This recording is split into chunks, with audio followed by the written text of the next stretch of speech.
Olá a todos, bem-vindos ao canal de Mocho. Vou então neste vídeo resolver o exercício número 9 da prova modelo número 1, prova esta que foi feita pelos professores Paulo Ribeiro e pela professora Raquel Azevedo, então de Portal Mate, com o objetivo de preparar os alunos para o exame de matemática no ano de 2014. Passemos então aqui à resolução do exercício número 9 da prova 1.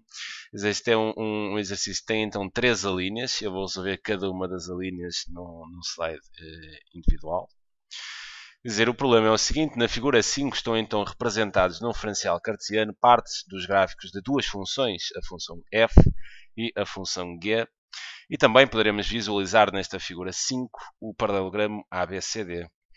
Sabemos que esta função f, que é esta função aqui azul, é uma função quadrática, cuja expressão algébrica é definida então por f de x igual a ax², sendo que a é um número positivo. Quer dizer, sabemos aqui que este coeficiente que está com o x ao quadrado é positivo, então podemos concluir que a concavidade é voltada para cima, né? Sempre que este A for positivo. Se este A fosse negativo, quer dizer que a concavidade seria voltada para baixo.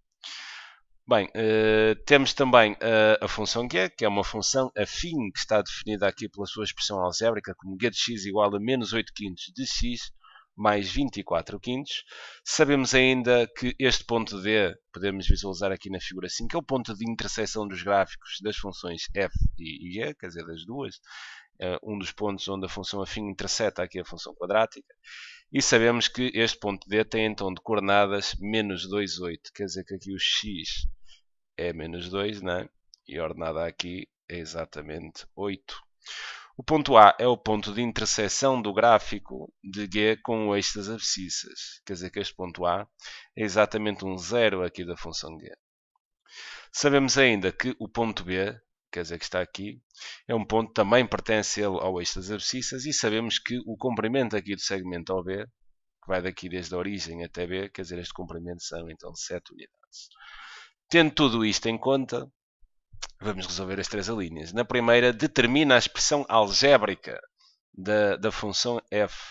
Quer dizer, eu sei que esta função f é uma função quadrática, né? Cuja expressão há de ser f de x igual a ax². Eu, para escrever esta expressão algébrica, eu apenas preciso de encontrar o valor aqui deste a, né? Neste caso particular. Então, se eu pegar nesta expressão e resolver em ordem a, posso dividir então ambos os membros por x² e tenho que o a é simplesmente igual a f de x a dividir por x². Ou seja, eu, para determinar este a, preciso de saber as coordenadas de um ponto que pertence à função, que neste caso quer dizer, dizem-me que D pertence a f, D pertence à função f, e sei também que D tem de coordenadas menos 2, 8. E se D pertence a f, então eu posso concluir que o f de menos 2 é igual a 8. Ou seja, quando x é igual a menos 2, o y dá 8, através daqui da função. Quando o objeto é menos 2, a imagem é exatamente 8. Tudo bem.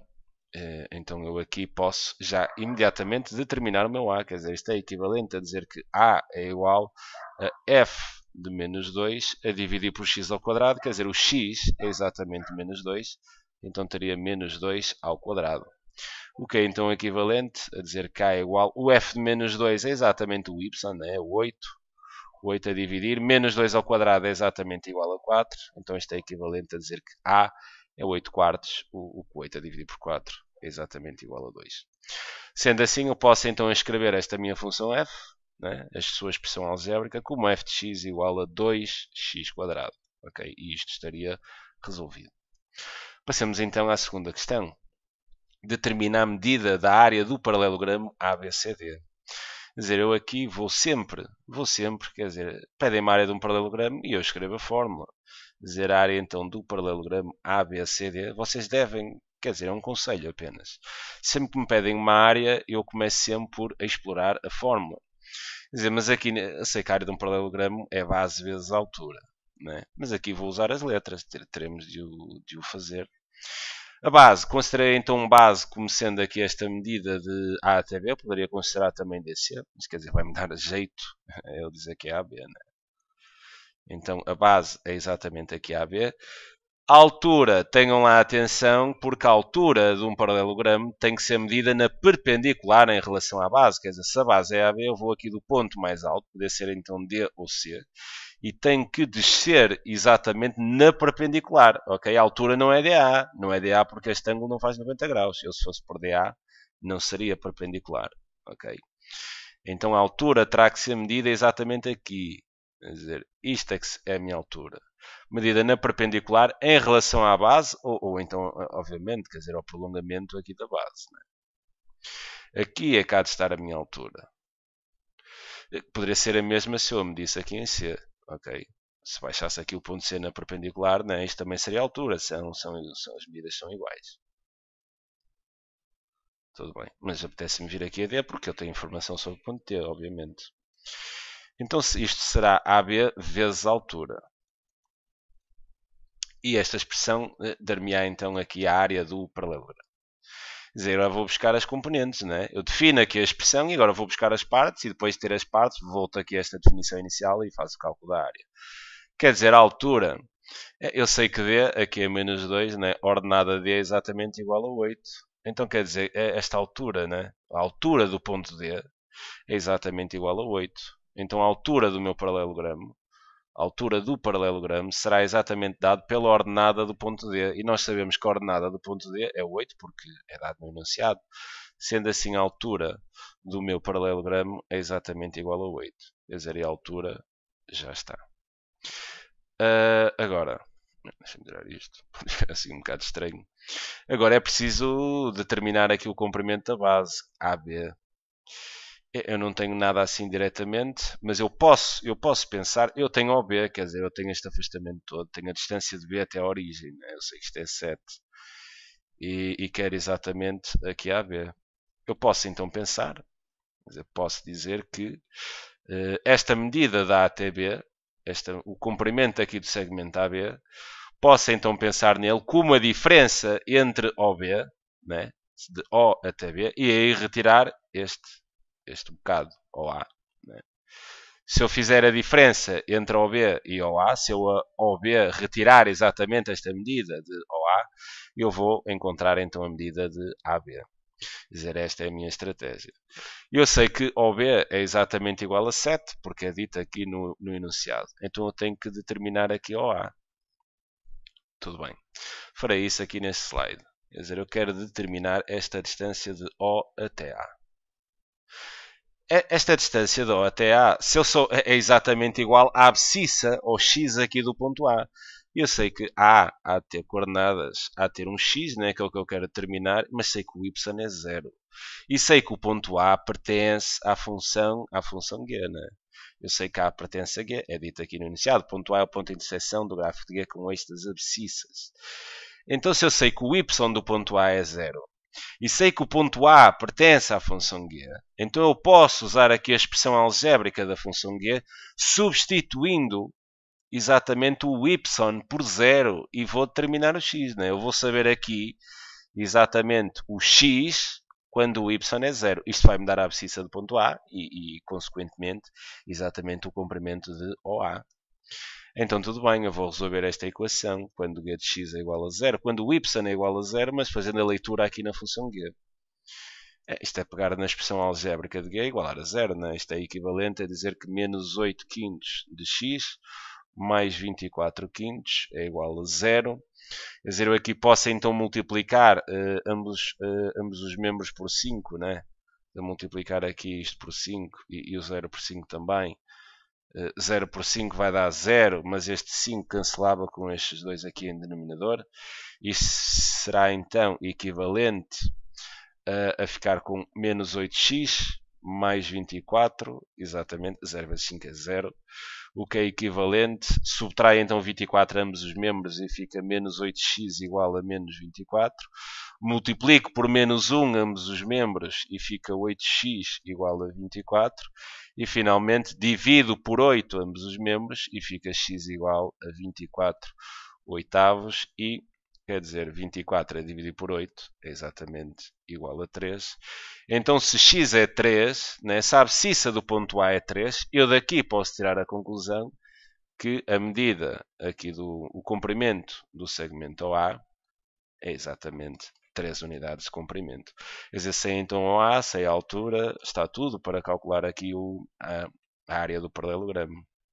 Então a área do meu paralelogramo ABCD há de ser exatamente igual a AB não, calma lá, já ia cometer aqui mais neira, quer dizer, eu determinei o A, né? Eu sei que o A é 3, mas se o A é 3 o que eu quero é AB, né? Eu agora vou ter que terminar aqui a AB.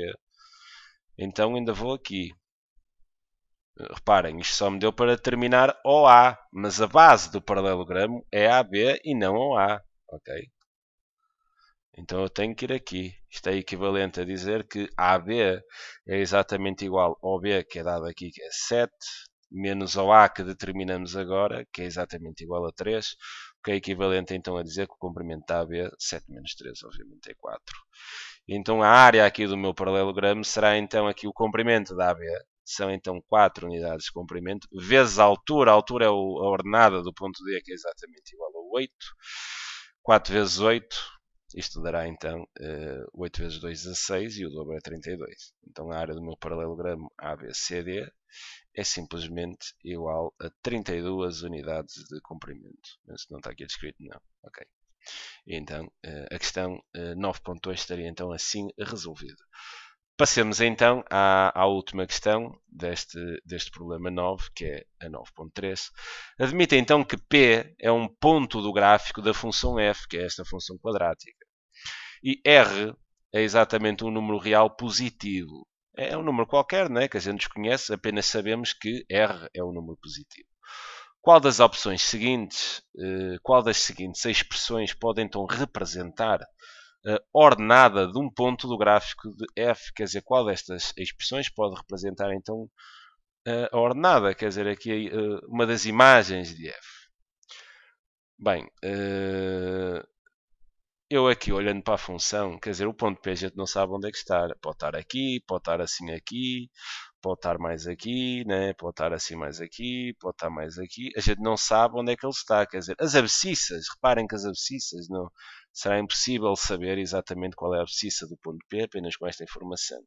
Mas relativamente à ordenada, né? Quer dizer, e visto que a concavidade é voltada para cima, a ordenada de qualquer ponto da função f é sempre positiva. Ok? É sempre positiva, como vocês podem visualizar, ou então igual a zero, né? É positivo ou zero, se coincidisse aqui com o vértice.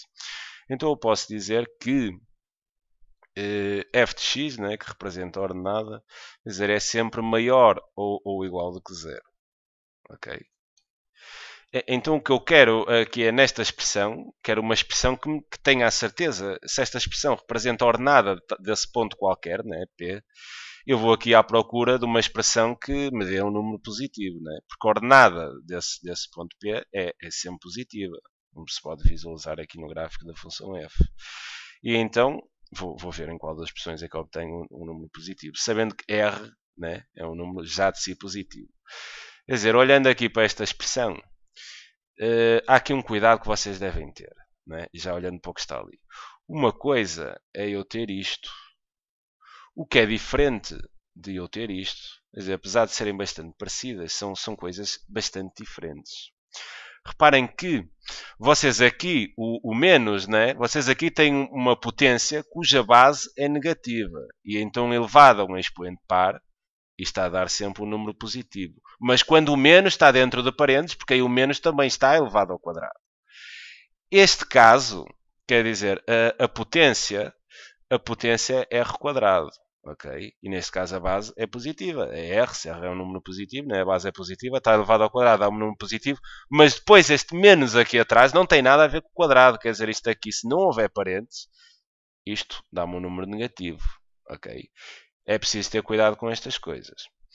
Repara, eu aqui, este quadrado, né? Este quadrado só está com o R. Só está com o R.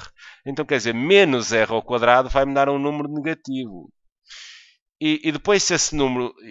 então quer dizer que esta base, menos R quadrado, é uma base negativa. Elevada então aqui a um expoente ímpar, uma base negativa elevada a um expoente ímpar, está a dar negativo. Vezes então R, se R é um número positivo, O número positivo elevado a um expoente par dá positivo, menos vezes mais, né? A multiplicação de sinais contrários dá negativo. Ok? Então a opção A não pode ser. Tudo bem, vamos visualizar aqui a opção B. Mais uma vez, force, temos aqui o mesmo caso, quer dizer, aqui o quadrado está só com o R. Se R é um número positivo, R ao quadrado é um número positivo, mas depois com aquele menos, fica então aqui com uma base negativa. Uma base negativa elevada a um expoente par, que é o 4, dá positivo. E positivo a dividir, aqui embaixo tem uma base negativa, mas elevada a um expoente ímpar, dá-me negativo. A divisão de sinais contrários também me dá um número negativo. Ok? Então não pode ser a B. Ok, vamos testar então a C. Quer dizer, já vimos que esta base dá um número negativo, porque R ao quadrado é positivo, mas depois aquele menos não está ao quadrado. Reforça outra vez. Isto são coisas diferentes. Ok? Aqui a base é negativa, elevada a um expoente ímpar dá negativo. Aqui a base é negativa, mas agora reparem, quer dizer, aqui o menos já faz parte da base que está elevada aqui a um expoente par. Então quer dizer, esta potência aqui em baixo vai claramente ser um número positivo, porque a base é negativa, mas depois toda a base está elevada a um expoente par. E então a divisão entre sinais contrários volta a dar negativa. Quer dizer, por exclusão de partes terá de ser a opção D, mas obviamente vamos também fazer uma abordagem a essa opção. Dizer, eu aqui tenho menos r quadrado, já vimos, esta base é negativa, elevada a um expoente ímpar, uma base negativa elevada a um expoente ímpar dá um número negativo, vezes então uma base, aqui a base é negativa, elevada a um expoente ímpar, dá negativo também. Multiplicação entre sinais iguais dá positivo, e então, ok, esta é a opção que estaríamos à procura. Sendo assim, a resposta nesse caso seria a opção D. Fica então aqui a sugestão de resolução, é sempre um prazer ajudar. Tentaremos fazer mais algumas questões relativamente a estas provas, caso tenhamos tempo. Né? Um grande abraço a todos e boa sorte para os exames e até um próximo vídeo.